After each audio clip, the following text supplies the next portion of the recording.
আসসালামু আলাইকুম। আশা করি আল্লাহর রহমতে আমরা সবাই অনেক অনেক ভালো আছি আলহামদুলিল্লাহ। আমি যখন উগান্ডায় আসবো প্ল্যান করছিলাম, ঠিক তার আগে আমার একটা ছোট ভাই এখানেই থাকে। তো ও আমাকে বলছিল যে আপু ফার্মিং লাইফটা এরকম, আপনার অটোমেটিক্যালি অনেকগুলো মেডিসিন, হ্যাঁ, এবং গুড মেডিসিন। কিভাবে গুড মেডিসিন? সেটা হচ্ছে আপনি যখন আপনার হাতের দ্বারা তৈরি, মানে আপনার উসিলায় আল্লাহ যখন কোনো শাকসবজি ফলমূল দিবে, তখন সেটা দেখে যে আপনি একটা পিস ফিল করবেন, ওটাই মেন্টাল হেলথের জন্য বা হার্টকে ভালো রাখার জন্য যথেষ্ট।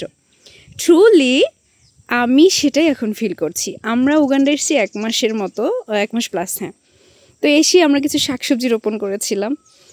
তো এখানে দেখতে পাচ্ছেন এই যে শাকসবজিগুলো আল্লাহ সুবহানাহু ওয়া তাআলা অনেক সুন্দরভাবে দিয়েছেন আলহামদুলিল্লাহ। ছিলাম আমরা মাত্র, কারণ হচ্ছে যেহেতু আমরা নিজেরা এখানে রোপণ করেছি। তো এভরি মর্নিং আমি যখন এগুলো দেখছি, ছোট থেকে 2 পাতা থেকে এতগুলো পাতা হলো, এবং আমি খুবই হচ্ছে কি বলবো, প্রতিটি দিন আমার কাছে মনে হয় something new happening like this, হ্যাঁ। এবং এটা অন্যরকম একটা শান্তি অনুভূত হয়। তো সেই জায়গা থেকে বলবো যে রিয়েলি এটা আসলে অনেক কিছুর অনেক বড় মেডিসিন। কারণ আপনার ফ্রাস্ট্রেশন থাকবে না, মন ভালো থাকবে, অন্যরকম টেনশন থাকে না, অনেক অনেক কিছু, অনেক অনেক বেনিফিট। বাই দ্য ওয়ে, এইটা বলার মূল উদ্দেশ্য না। মূল উদ্দেশ্য হচ্ছে যে এটার মধ্যেও কিছু আগাছা হয়েছিল, তো এই আগাছাগুলো পরিষ্কার করে দেয়া হচ্ছে। বরাবরের মতোই আমি যখন কাজ করি, ডরিন আমার হেল্পিং হ্যান্ড, আমি যখন ভিডিও মেক করি ও কাজ করে, এরকম আর কি। সো এটা আমার ঠিক বাসার সামনেই এগুলো করা হয়েছিল। তো আগাছাগুলো পরিষ্কার করে দিয়েছে। কেন আগাছাকে আজকের ভিডিওর সাথে কানেক্ট করলাম সেটা একটু প্র্যাকটিক্যালি দেখাতে চাই। তার আগে একটু এখানে দেখিয়ে দিতে চাই কী কী রোপণ করেছিলাম। এটা একটা ডাঁটা শাক, আর হচ্ছে ওইখানে একটা মরিচ রয়েছে। এটা আগেই ছিল, ছোট ছিল, বাট নার্সিংয়ের পরে ও খুবই হচ্ছে হেলদি হয়ে গিয়েছে। আফটার দ্যাট এখানে লাউয়ের বীজ দিয়েছিলাম, তাও হয়েছে মাশাল্লাহ। এখানে বেগুনের চারা রোপণ করেছি, এটা আমার ঠিক ঘরের সামনেই।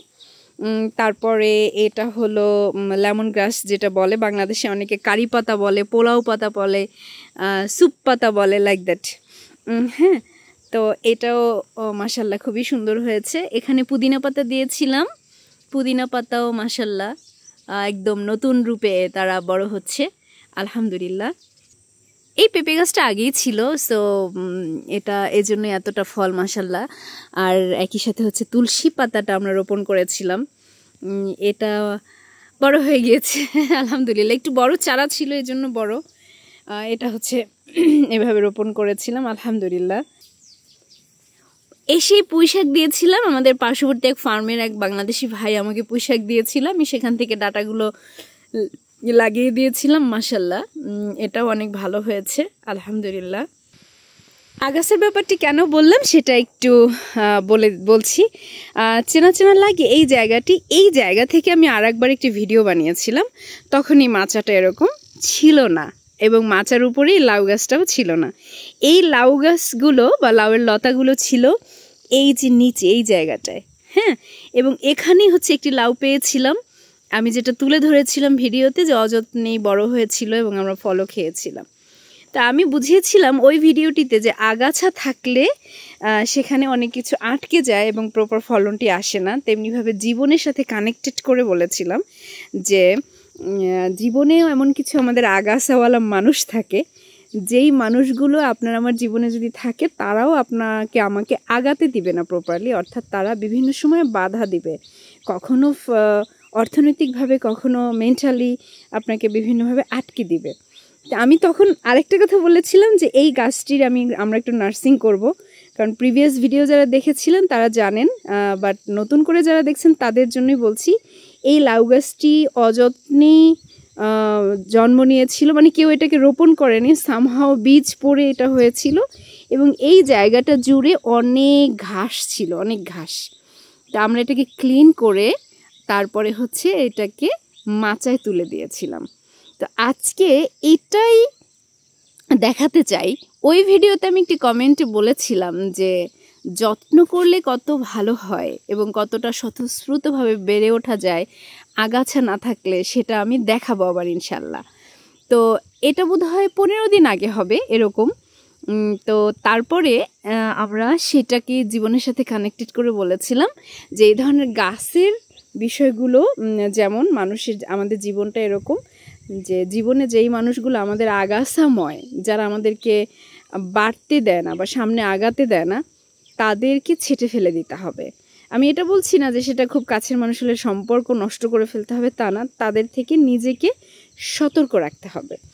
এটার বাস্তবিক একটা উদাহরণ দিচ্ছি। এই লাউ গাছটি যখন মাচায় তুলে দিলাম, একটু যত্ন করলাম, তারপরে দেখেন আলহামদুলিল্লাহ ইতোমধ্যে আমি আরও একটি লাউ এখান থেকে পেয়েছি, সেটা ভিডিও করা হয়নি। আলহামদুলিল্লাহ মাশাল্লাহ, এই যে অলরেডি লাউ মাচায় ঝুলছে, হ্যাঁ, এবং খুব ভালোভাবে এরকম আরও 2টো খেয়েছি এখান থেকে। তো এটাই হচ্ছে ফল।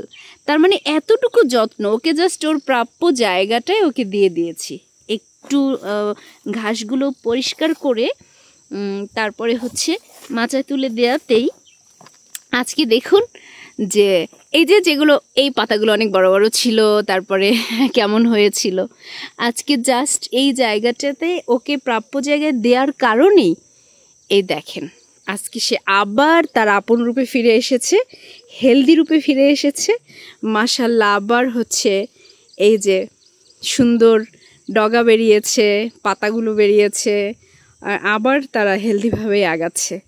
নট অনলি দ্যাট, ফলও কিন্তু আসতেছে 1 by 1, হ্যাঁ, এটা আমরা দেখতে পাচ্ছি, ফলও আসছে। আর এখান থেকে হচ্ছে এই যে দেখালাম, তো এটাই হচ্ছে জীবন, হ্যাঁ। এইগুলো প্রকৃতি সবসময় আমাদেরকে শেখায়, অনেক কিছু শেখায় যদি আমরা শিখতে পারি, এটাই বারবার বোঝানোর চেষ্টা করি। তাই আজকে এই লাউ গাছের উদাহরণটি প্র্যাকটিক্যালি এই জন্যই তুলে ধরা। সত্যি তাই, আমাদের জীবনে যদি আগাছাময় কেউ থাকে তাদেরকে ছেঁটে ফেলতে হবে, তাদের থেকে দূরে সরে যেতে হবে। মেন্টালি নিজের কাজটা নিজের মতো করে যেতে হবে, সফলতার দেয়ার মালিক আল্লাহ। আর অপরদিকে যে বিষয়টি, অযত্নে অনেক কিছুই ধ্বংস হয়ে যায়, বাট যত্ন করলে অনেক কিছু অনেক সুন্দর হয়। কারণ আমার আম্মা সবসময় একটি কথা বলে, যত্নে রত্ন মিলে, আসলেই কিন্তু সত্যি। সো আমরা যেন যেটা প্রাপ্য আমাদের ভালোবাসার কাছের মানুষগুলো, তাদেরকে যেন আমরা সেই প্রাপ্যটুকু দেই, তাতে করে হয়তো তারা তাদের কাঙ্ক্ষিত লক্ষ্যে পৌঁছে যেতে পারবে ইনশাল্লাহ। তো আজকে এরকম সুন্দর একটি গাছের লাউ দেখিয়ে শেষ করছি। আর হ্যাঁ, এরকম নিজের হাতে তৈরি মানে এই শাকসবজিগুলোর স্বাদ, তৃপ্তি, এগুলো কিন্তু প্রাইজলেস, এটা কোনো প্রাইজ দিয়ে আসলে মূল্যায়ন করা যাবে না। আলহামদুলিল্লাহ। তো আল্লাহ সুবহানাহু ওয়া তাআলা আমাদের সবাইকে অনেক অনেক ভালো রাখুক। আগাছাময় যে দূষিত মানুষগুলো আমাদের জীবনে আছে, তাদের থেকে আল্লাহ আমাদেরকে হেফাজতে রাখুক, এই কামনায় আজকের মতো বিদায় নিচ্ছি। আল্লাহ হাফেজ, আসসালামু আলাইকুম।